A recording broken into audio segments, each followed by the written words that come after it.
ना टूटने का डर, ना खराब होने का खतरा। सस्ते और नरम कोफ्ते बनाएं और घर से सेल करना शुरू करें। इंतहाई मज़ेदार रेसिपी जो आपको हैरान कर देगी और मशहूर भी कर देगी।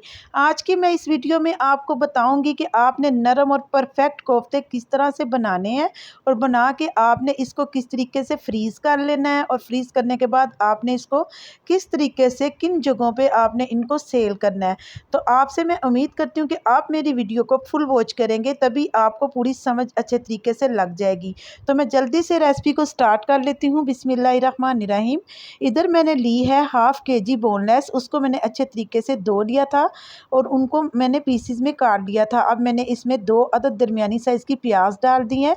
5 से 7 अदद मैंने इसमें लहसुन के जवे डाले हैं और 1 टेबलस्पून मैंने इसमें अदरक का डाला है और 3 से 4 मिर्चें मैंने इसमें हरी डाली हैं, जो मोटे वाली होती हैं वो। और मैंने इसमें ऐड किया हरा धनिया और पुदीना। ये भी आपकी अपनी मर्ज़ी है, अगर आप पुदीना ऐड नहीं करना चाहते तो आप स्किप भी कर सकते हैं, खाली आप हरा धनिया भी ऐड कर सकते हैं। तो मैंने इसमें हाफ़ टेबल स्पून जो है नमक डाला है, रेड चिली डाली है, हल्दी डाली है। ये तमाम चीज़ें मैंने हाफ़ टेबल स्पून ही डाली हैं। हल्दी का मैंने हाफ़ टी स्पून डाला है, गरम मसाला डाला है और काली मिर्च का पाउडर डाला है। ये दोनों चीज़ें भी मैंने हाफ़ टेबल स्पून ही डाली थी। और अब मैं इसमें ऐड करूँगी बेसन। बेसन भी डाल दिया मैंने, इसको हल्का सा भून लिया था बेसन को। उसके बाद मैंने इसमें डाल के इसको चॉप कर लिया। ये देखें आपके सामने कितना शानदार ये चॉप होके आ गया है। जितने भी मसाले हमने इसमें डाले थे वो सब इसमें चॉप कर लिए हैं। ये देखें, इसी तरीके से आपने इसको चॉप कर देना है। और अगर आपको ये थोड़ा सा नरम लगे तो फिर आपने इसमें थोड़े से ब्रेड क्रम्स भी इसमें ऐड करके इसको तकरीबन आधे घंटे के लिए फ्रिज में रख देना है। आधे घंटे के बाद मैं इसके कोफ्ते बनाना जो है ये स्टार्ट कर लूँगी। आपने हाथों पे थोड़ा सा ऑयल लगा लेना है और ये आपने इसको गोल गोल घुमा के कोफ्ते बना देने हैं। देखिए कितनी जल्दी और परफेक्ट कोफ्ता जो है ये बन के रेडी हो गया है। इसी तरीके से मैं तमाम कोफ्ते जो है ये रेडी करूँगी। और इधर मैं आपको याद दिलाऊँ, अगर आप लोग मेरे चैनल पर न्यू हैं तो मेरे चैनल को सब्सक्राइब कर दें और जल्दी जल्दी से अपने दोस्तों के साथ शेयर कर लें। तो देखिए परफेक्ट और नरम और मुलायम बहुत ही मज़े के कोफ्ते जो हैं ये बन के रेडी हो चुके हैं। अब हम कोफ्ते पकाना शुरू कर लेते हैं। बिस्मिल्लाहिर्रहमानिर्रहीम। एक अदद कढ़ाई लूँगी, उसमें मैं डालूँगी 1 कप ऑयल का या घी का, जो भी आपके पास हो। और उसमें मैं डालूँगी 2 अदद मीडियम साइज़ के प्याज और 1 टेबलस्पून इसमें अदरक और लहसुन का डाल के इसकी अच्छे तरीके से बुनाई करूँगी। मेरे कहने का मतलब है कि आपने इसको डार्क ब्राउन नहीं करना, हल्का सा बस इसको नरम करना है, यानी कि हमने इसको सॉफ्ट बनाना है। और मैंने इसमें डाली हैं 3 से 4 अदद हरी मिर्चें, ये भी डाल के आप इसकी अच्छे तरीके से बुनाई करें। अब इसमें मैं थोड़ा सा गरम मसाला यानी कि जो खड़े मसाले होते हैं वो इसमें ऐड कर दूंगी, मसलन दालचीनी, लौंग, काली मिर्चें और एक बादियान का फूल और एक बड़ी इलायची। ये तमाम खड़े मसाले आपने डालने के बाद इसमें टमाटर ऐड कर देने हैं। टमाटर मैंने जो है इसमें 4 से 5 अदद जो हैं ये ऐड किए हैं और इसको अच्छे तरीके से धो लिया था टमाटरों को और दरमियान से मैंने इनको काट के हाफ हाफ कर लिया था। अब मैं इसमें नमक ऐड करूँगी, थोड़ी सी रेड चिली ऐड करूँगी, क्योंकि हम कोफ्तों के लिए ग्रेवी तैयार कर रहे हैं और ग्रेवी जो है ये बहुत ही शानदार तैयार होने वाली है। आपने वीडियो को फुल वॉच करना है बगैर स्किप किए हुए, क्योंकि मैं आपको लास्ट में बताने लगी हूँ कि आपने इनको सेव कैसे करना है और सेल भी कैसे करना है। तो मैंने इसमें ऐड किया है नमक, मिर्च, हल्दी, ज़ीरा पाउडर और धनिया पाउडर। ये तमाम चीज़ें मैंने इसमें हाफ़ टेबल स्पून ऐड की हैं। अब हम इसकी अच्छे तरीके से बुनाई करेंगे और इसकी ग्रेवी तैयार करेंगे कोफ्तों की। तो इसके लिए मैंने इसकी अच्छे तरीके से 3 से 4 मिनट तक के लिए बुनाई की थी। अब मैं इसमें थोड़ा सा पानी डाल दूंगी और इसकी हम बनाएंगे पेस्ट।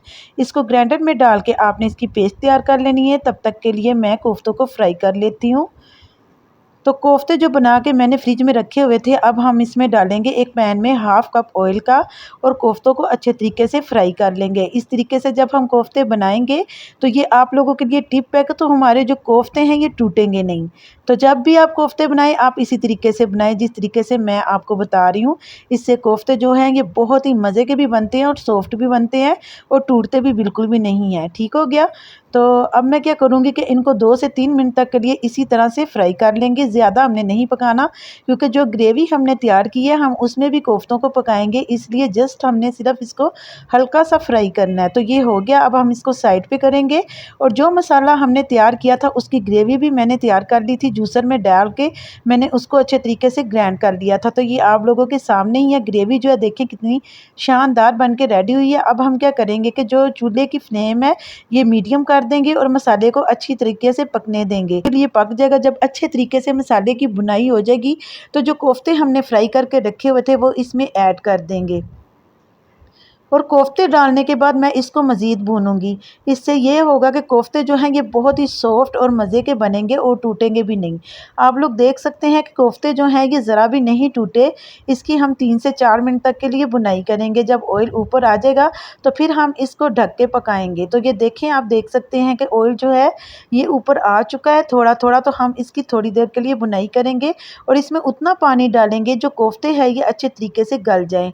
और इसमें मैंने तकरीबन हाफ़ ग्लास जो है ये पानी ऐड कर दिया है। अब मैं इसको ढक के पका लूँगी तकरीबन 10 से 15 मिनट तक के लिए। जब तक हम इसको पका रहे हैं तब तक के लिए मैं आपको सेव करने का तरीका भी बता देती हूँ कोफ्तों को। तो इधर आपने मेरी वीडियो को ध्यान से देखना है। एक अदद कढ़ाई लेंगे और उसमें मैं पानी को अच्छे तरीके से गर्म कर लूँगी। और ये जो कोफ्ते पकाया, आधे कोफ्ते मैंने पका लिए थे और आधे जो है ये मैं आपको सेव करना बताने लगी हूँ। और आप इस तरीके से सेव करके इनको सेल भी कर सकते हैं। मैं एक स्टीमर लूँगी, मैंने इधर एक स्टीमर लिया है, उसमें ये तमाम कोफ्ते रख दिए हैं और इसको मैं ढक के तकरीबन 5 से 10 मिनट तक के लिए पका लूँगी। यानी कि मैंने कोफ्तों को स्टीम करना है अच्छे तरीके से। आपको मेरी बात समझ में आ गई होगी कि कोफ्तों को हमने स्टीम करना है। अच्छा जी, ये देखें ये स्टीम तो हो चुके हैं। अब हम क्या करेंगे, अगर आपने इसी तरीके से इनको पैक करके रखना है, फ्रीज़ करना है, तो आप इसको फ्रीज़ कर सकते हैं।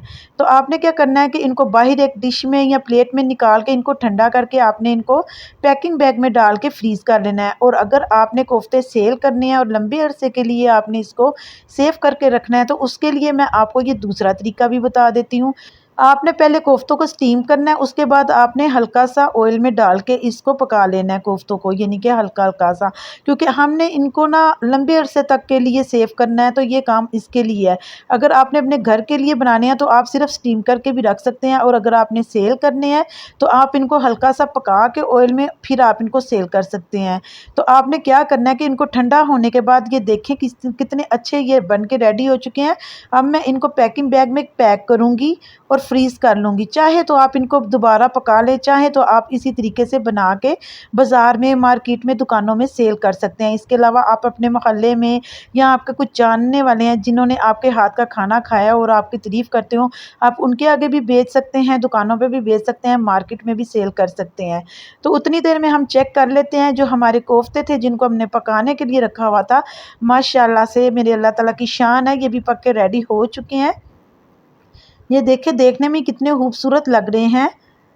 तो मैं अब आपको इनको डिश आउट भी करके दिखाती हूँ। तो उम्मीद करती हूँ कि आज की वीडियो आपको ज़रूर पसंद आई होगी, और अगर पसंद आई है तो लाइक शेयर करना मत भूलिएगा। मैं मिलती हूँ आपसे नेक्स्ट वीडियो में। अल्लाह ताला आपको खुश रखे, आबाद रखे। आप मुझे अपनी दुआ में याद रखिएगा। अल्लाह हाफिज़।